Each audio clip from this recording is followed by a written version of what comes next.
In the NBA, no team is immune from making bad decisions. Sure, some franchises make poor decisions more than others, but it happens to even the smartest front offices in the league, and a lot of it is because you cannot predict with 100% certainty how any given move is going to pan out in the future. That said, some decisions, some moves are much more catastrophic than others.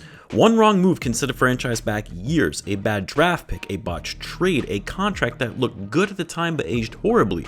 Well, in this video, we're going to go team by team across the entire league. I'll try to go through each team as quickly as I can so it doesn't drag out too long, but highlighting the single biggest mistake each franchise has made in the last decade, some of which teams are still trying to recover from today. Real quick, I would be remiss not to convey my appreciation to all of you for helping the channel get to 100,000 subscribers. I cannot thank you all enough for the love and support on the channel since starting it about 3 years ago. I've always just been a guy who likes talking sports. Never in my life did I think it would turn into this and growing a platform for what it is today. But anyway, I'm sure you don't want to hear me rambling on about that. Let's go through some of these teams, their biggest mistakes over the last decade. So yes, since 2015, any transaction or decision made before that will not be included. And let's start with the Eastern Conference and go in alphabetical order by city. So up first, we've got the Atlanta Hawks. To me, this one is pretty simple. Trading Luka Doncic for Trae Young. The Hawks had the 3rd overall pick in 2018, spent a season tanking for it, and when they had a chance at a generational talent, a future superstar, they ended up trading said star to move back 2 spots in the draft to land Trae Young and a future first-round pick from the Mavs, which the Hawks used to select Cam Reddish. Now, maybe this trade doesn't look as bad if they use that pick, the pick that they got Cam Reddish for, if they use that to select a player like Cam Johnson or Tyler Hero, but even still, as good as Trae Young is, he's an all-star, but Luka would ultimately become a megastar and a clear future Hall of Famer that the Hawks would have been able to build their franchise around. Next, the Boston Celtics. For the Celtics, it was trading for Kyrie Irving. Look, on paper, especially when it first happened, the Kyrie trade was no-brainer, right? Especially when it meant trading Isaiah Thomas, who was injured and never really recovered after that. But trading for Kyrie, the chemistry, the fit, that killed Boston's young core and their ability to compete. The failed Kyrie era cost the Celtics multiple years of stability. However, as we all know, the Celtics would of course recover, and after Kyrie bounced to go to Brooklyn, that left Jason Tatum and Jaylen Brown the ability to truly flourish and ultimately win a championship. For the Brooklyn Nets, this one is a little tough because I think the consensus is, well, it's assembling that super team, right? At Kevin Durant, Kyrie Irving, James Harden, but that was multiple transactions for them to be able to get to that point. So I'm looking at one move over the past decade. If I had to choose one, it's the James Harden trade. KD and Kyrie would already have been an incredible duo. Adding Harden should have been unstoppable. Instead, injuries, drama, off-court issues destroyed that team. But the reason the Harden trade was probably the worst of the transactions was because the Nets had to give up so much draft capital for a year and a half worth of James Harden when he was already starting to decline. And obviously, the team got nothing to show for it.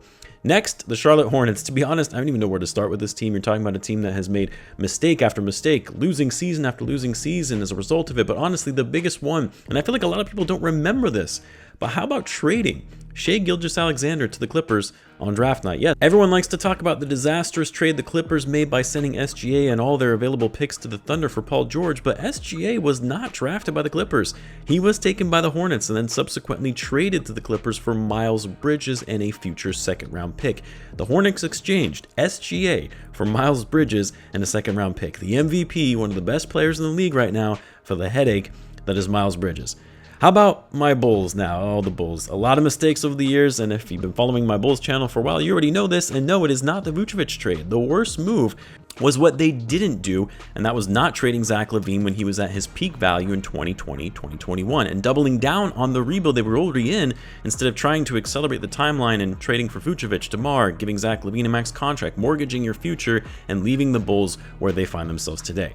How about the Cavs? For me, it's letting LeBron walk in 2018 and having no plan after he left. Like, the Cavs knew there was a possibility of LeBron leaving in 2018 after they already moved on from Kyrie Irving and got a horrible return in that trade deal. But instead of just tearing it all down once LeBron went to LA, they doubled down on their veterans and were left with an aging roster, no assets, plunging them back into irrelevance. The Cavs have obviously since recovered from that, though. The Detroit Pistons, another team that has made a lot of mistakes over the years, even though they're finally starting to get things right now. But to me, it was drafting Stanley Johnson over Devin Booker in 2015. Big miss on their part. part where they could have had a chance at a player that could have been a franchise cornerstone to build around. How about the Pacers now? Pacers have actually made a lot of smart moves in recent years, but it's probably not trading Paul George earlier when it was clear that he didn't want to be there long term. Now, they got a decent return for him, don't get me wrong. They got Oladipo and Domantas Sabonis, who were great players for them, but they really should have been able to capitalize in getting the kind of return the Thunder got when they flipped Paul George to the Clippers, and it was because they didn't really have much leverage at that point when everyone knew PG wanted out. The Miami Heat, how about signing Hassan Whiteside to a $98 million contract? Most of us knew that was a mistake. Most of us saw that Whiteside was an empty stats player. For some reason, Whiteside's numbers fooled Miami, though. They paid him like a superstar only to find out he was an empty calories player and a defensive liability.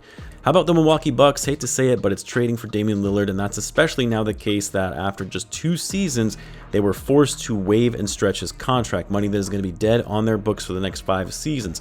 They traded draft picks and Jrue Holiday, who was a glue guy and defensive backbone of that team, when Dame, as great as he was already on the wrong side of 30, already showed injury concerns, and of course, wouldn't even be able to get the Bucks past the first round of the playoffs.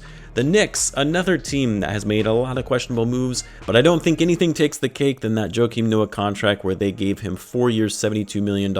I love Noah, one of my favorite players ever in the NBA, but he was clearly on the decline when the Knicks made that play to get him, especially when he was already breaking down physically.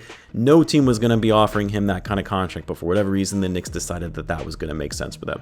How about the Orlando Magic? This one is actually pretty easy for me, and that's trading Victor Oladipo and Domantas Sabonis, who they just picked up on draft night in the lottery, for Serge Ibaka. I don't know why, but Orlando thought Ibaka was somehow going to make them title contenders, even though they weren't even close to it at that time. But instead, he was gone within a year, and Oladipo and Sabonis blossomed into stars after leaving the Magic. Let's do the Sixers now. It's got to be the Markelle Fultz pick. I mean, the Sixers spent years trusting the process, and the process had actually kind of started working. They got Embiid, they got Ben Simmons, but then Philly overthought it, trading up to get the #1 pick to take Markelle Fultz over Jason Tatum. That will haunt this franchise forever. Imagine Tatum next to Embiid, my goodness. Let's do the Raptors now. I wouldn't say they've made terrible decisions because for the most part they've drafted well. Kawhi walking, I mean, that was really out of their control, and in hindsight, especially now, probably for the best. But in the 2020 draft, with their pick in 29, they took Malachi Flynn when Desmond Bane was still on the board and taken 1 pick after Flynn. That was a pretty big misstep on their part where they could have had one of the best shooters in the NBA right now.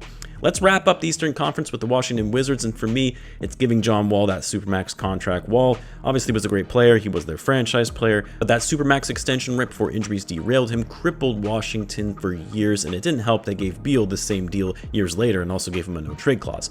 Now let's do the Western Conference, and we'll start with the Dallas Mavericks. I mean, it's pretty clear what their biggest mistake was, even though I will say we still need time to see the full ramifications of this move, but yeah, that's trading Luka for Anthony Davis and 1 first-round pick. Unprecedented to trade a superstar in his prime that just took you to the finals in the previous season.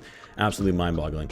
The Nuggets, this one maybe didn't end up being that bad, especially now that they were able to get off of his contract, but that was giving Michael Porter Jr. a max contract extension. Great player, was coming off a great year, but he wasn't a max level player. He was not worth a max contract, especially with his injury history, and I feel like he's about to get exposed big time playing on a team where Nikola Jokic is not his starting center. Golden State Warriors, most people will probably say it's letting KD go when they could have continued to build on that dynasty, but Kevin Durant was leaving no matter what in my view. So to me, the worst move was taking James Wiseman with the 2nd overall pick over guys like LaMelo, Tyrese Halliburton, Tyrese Maxey, or at least, potentially trading that pick to get win-now talent since they already had a championship-level team. They just went through a gap year. There was no need for them to actually keep and select a player with that 2nd pick. Let's do the Houston Rockets now. For me, it's trading Chris Paul for Russell Westbrook. Like, even though the Rockets never got over the hump with Harden, Chris Paul was a great fit for that Rockets team and James Harden, but the Rockets gambled on Russ, costing them multiple first-round picks, keeping him only for 1 season before trading him to the Wizards, where they had to take on that bad contract of John Wall just to get off Westbrook's deal. LA Clippers, the Clippers, this one is easy, arguably the worst trade of all time, trading Paul George for Shai Gilgeous-Alexander and 6 first-round picks, although I would argue, especially in light of all the cap circumvention stuff that's going on, that signing Kawhi to begin with in 2019 was a bigger mess up because it led to the pursuit of PG and overpaying him, and of course Kawhi getting injured all the time, and the Clips never making it out of the West. Now the Lakers, yet another Westbrook trade. Instead of adding depth and shooting around LeBron and Anthony Davis, the Lakers gave it all up for Russ.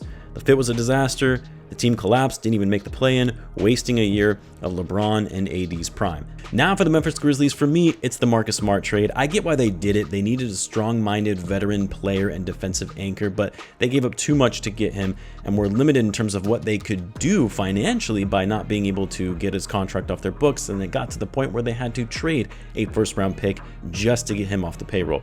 Minnesota Timberwolves, yeah, everyone likes to talk about how they passed on Steph Curry in the draft twice, but that was more than a decade ago. To me, I know a lot of people disagree with this, but it's the Rudy Gobert trade. I know the Wolves have gone back-to-back Western Conference Finals, but this trade will hurt them in the long run when they gave up 5 first-round picks for a non-superstar player on a max contract that isn't going to win them a championship. New Orleans Pelicans, I feel like this has to be the trade they just made on draft night in 2025, where they traded their pick for next year unprotected just to move up a few spots in the draft to select Derek Queen. Like, that could very well be a lottery pick. I don't see the Pelicans making the playoffs next year unless Zion and Murray can stay healthy, which is a big if. And is a future lottery pick worth it for Derek Queen? I don't know. How about the defending champs, Oklahoma City Thunder? They haven't really made mistakes much recently. They've been kind of doing everything right, but Kevin Durant leaving them in 2016 is also within the last 10 years, and that was a pretty big L on their part to allow for that to happen. Even though Kevin Durant did a bitch move by going to the Warriors, the Thunder should have done everything in their power to get out and get ahead of it to make sure that they lock up Kevin Durant for the long haul and at least move him in the form of a trade if he later on demanded out. Phoenix Suns, trading for Kevin Durant and then following that up by trading Bradley Beal, stacking KD, Booker, and Beal, and no depth left for Phoenix, completely being top heavy, and they give up so much of their future to get these guys that really got them nowhere. Now this franchise has been set back for years because they went all in on Kevin Durant and Bradley Beal. For the Blazers, to me, it's sticking with Damian Lillard too long instead of trading him when he had peak value and rebuilding earlier. I get why they kept doubling down on Dame, as he was the best player that they had had in decades, but they could have gotten considerably more for him if they had just traded him sooner. Sacramento Kings, oh, the Kings. There are too many mistakes to count when it comes to this team, but the biggest one has to be drafting Marvin Bagley over Luka Doncic. Unlike the Hawks, who still ended up getting a good player and also a draft pick, for the Kings, Luka was right there. No trade necessary. Instead, the Kings picked Bagley, who never stuck, who's been a journeyman ever since, and will likely be out of the league in a year or two. For the San Antonio Spurs, I'm going to go with signing LaMarcus Aldridge. While Aldridge was okay for them, it was clear it wasn't going to be a good fit. He obviously was on the decline as well. San Antonio tried to extend the Duncan era instead of just starting a rebuild earlier. It delayed their transition. However, maybe if they started to rebuild earlier, they wouldn't have been able to get Victor Wembanyama. And then finally, the Jazz. This is another one of those could have drafted Devin Booker pick, but the Jazz drafting Trey Lyles over Booker, where they could have paired Booker with Rudy Gobert and potentially Donovan Mitchell if they still did that trade for him in 2017. And a trio of Mitchell, Gobert, and Booker, in my view, would have gotten the Jazz, that Jazz team, over the hump before they ultimately tore it down and traded Mitchell and Gobert. So there you have it, every NBA team's worst move, worst decision over the last decade. Let me know where you guys agree or disagree. Let me know in the comments. As always, be sure to subscribe, and I will see you in the next one.